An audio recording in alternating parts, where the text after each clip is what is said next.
Chairman Alan Powell to present the bill. Thank you, Mr. Speaker, and ladies and gentlemen of the House. I'm going to put a little bit more of a serious tone on my delivery of this bill. First, I want to thank our dear friend and the chairman of the Senate Rules Committee for bringing Senate Bill 77 forward. And I want y'all to look at the board up there when you get a chance to look at these monuments. I want you to take a good look at them, because these just aren't one particular monument. But first, before I get into a lot of the stuff, let me just tell you what this bill does. It's a pretty straightforward and a simple bill. It doesn't change a lot of things, except it does make the desecration and the vandalism of monuments. It raises the penalties, triple damages for the cost and restoration if you vandalize or you destroy a monument. Quite frankly, that's what it does. It does one other thing. It clarifies the existing language of law today, that if local agencies want to move that monument, they can move it, but they have to put it in a predominant place of equal visibility, something that seems to be fair than in most of that is current law anyway. Now let me talk about that's the real part, that's the guts. It's a simple bill. But I want to talk about a few other things.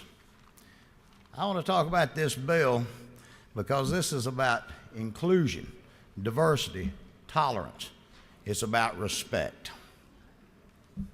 And when I say that, this isn't about Confederate monuments.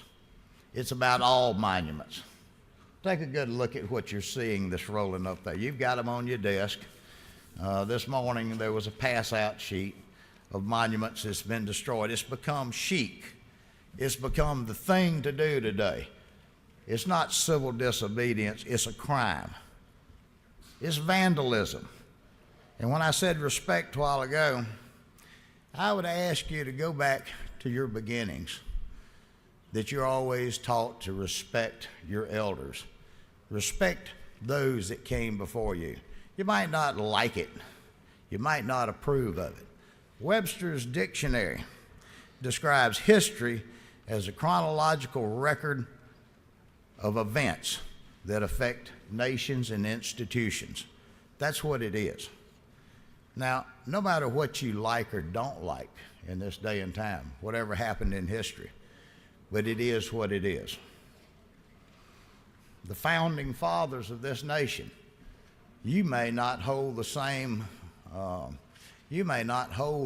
views that they had, but that was a different day in history.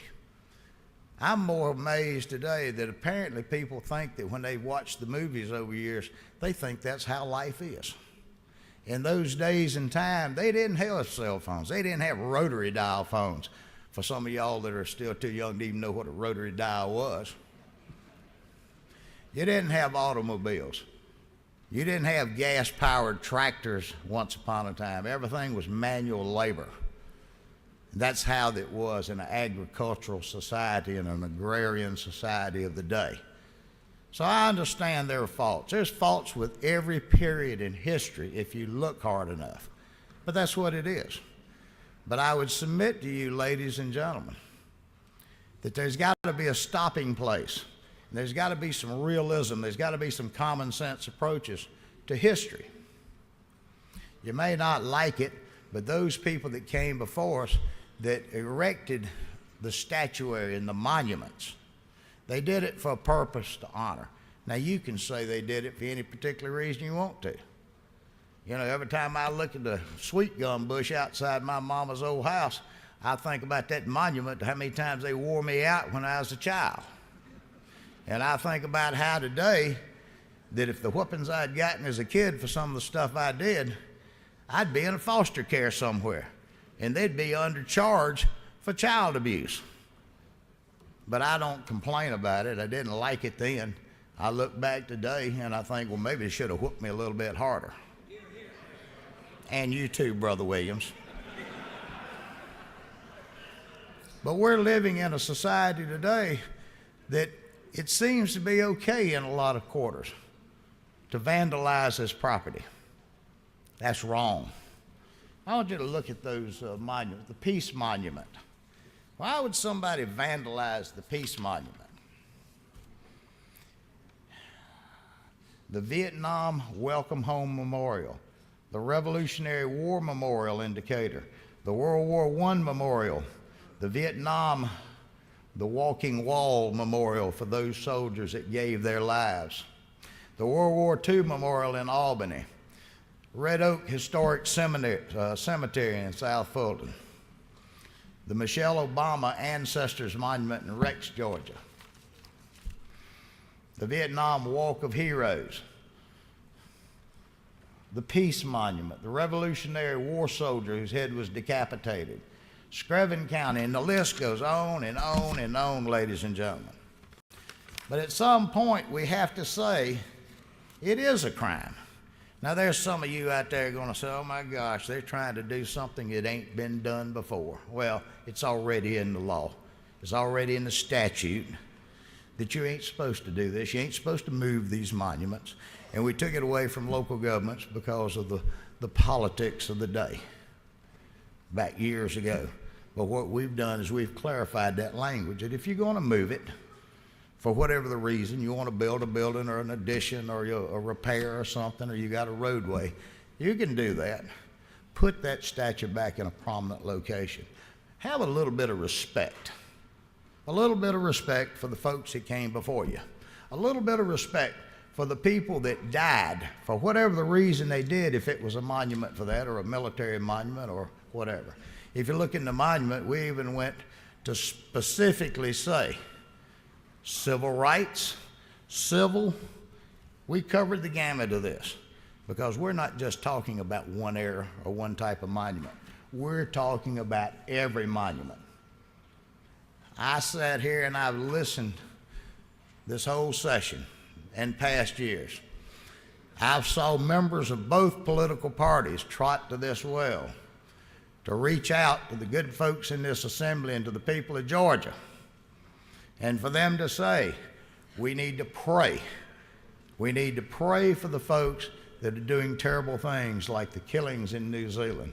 We had a lady up here this morning, presented up on the dais this morning, talking about anti-Semitism. So let me ask you a question.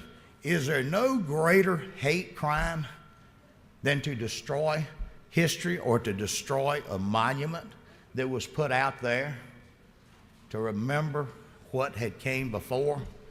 This only leads and only breeds to more crimes and those hate crimes.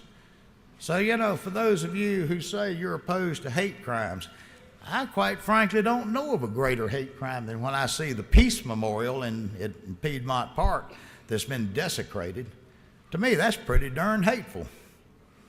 It's pretty hateful when I see monuments in cemeteries, or if I see monuments in churches. I don't care whether you're a Jew or a Gentile. I don't care what your religion is, because I believe that the Constitution says that's your right.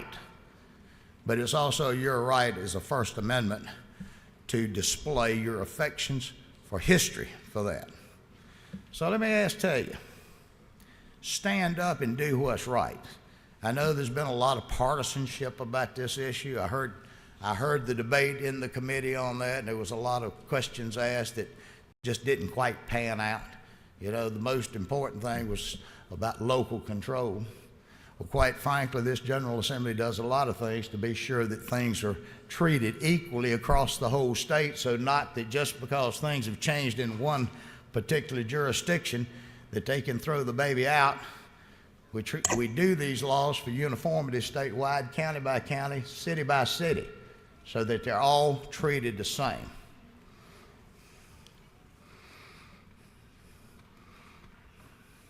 I'm a little bit older than some of y'all, not near as old as a lot of you. But I've had a distinct pleasure in my life of seeing a lot of things I don't like, a lot of things I didn't realize until I grew older that I didn't like. I didn't know the difference between a Jew or a Gentile until I was a grown man. And I've probably got one of the best friends and one of the smartest individuals in my life that we're more like brothers than we are anything. But it hurts me to my heart when I hear of Jewish symbols and desecration of their churches or their cemeteries. It hurts me to my heart when I see crosses in a cemetery that have been broke, scattered to the wind. It hurts me to my heart when I see these monuments. I may not even know what these monuments do, but I know that they represented and honored those people who died or they served or whatever before. It hurts me to my heart when I see the monuments to these men and women who gave their lives, that fought in probably the one most unpopular military action that this country ever had, the Vietnam conflict. But what hurts me is I still remember seeing the body bags that was brought back to my home from some of those soldiers who gave their lives in that war. And I asked myself, who in their right mind could desecrate that monument, that statue to the service of those people that gave? And then I take it back, and I go back and I think about the Korean conflict, and I think about World War II, the greatest of all wars of the greatest generation.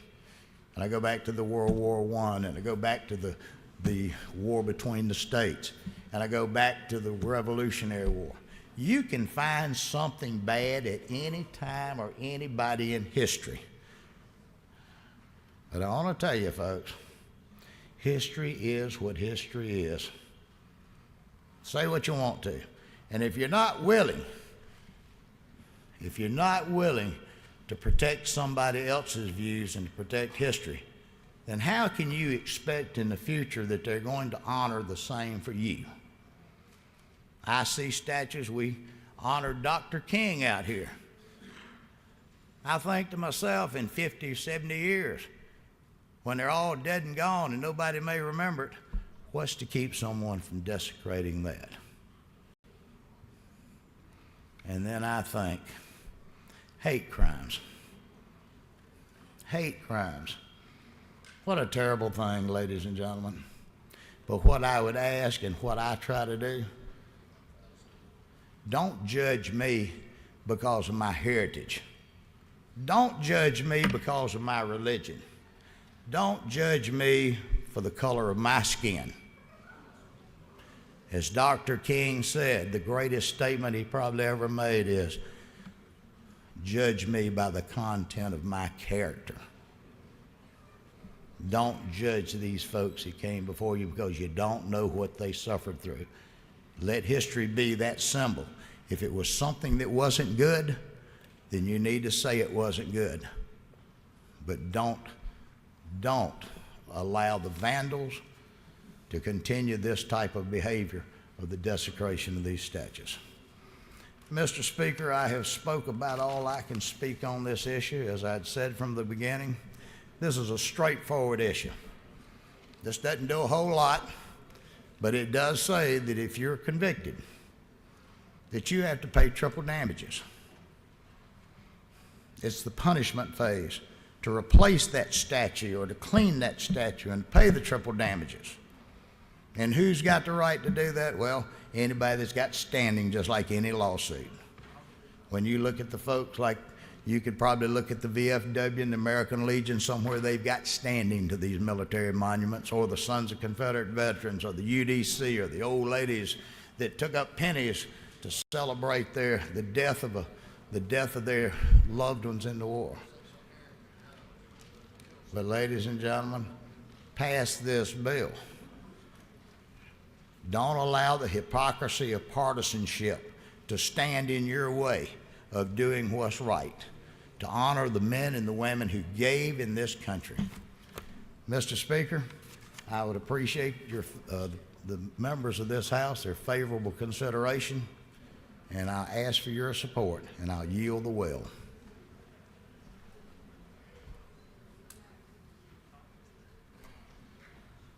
Do you yield for questions?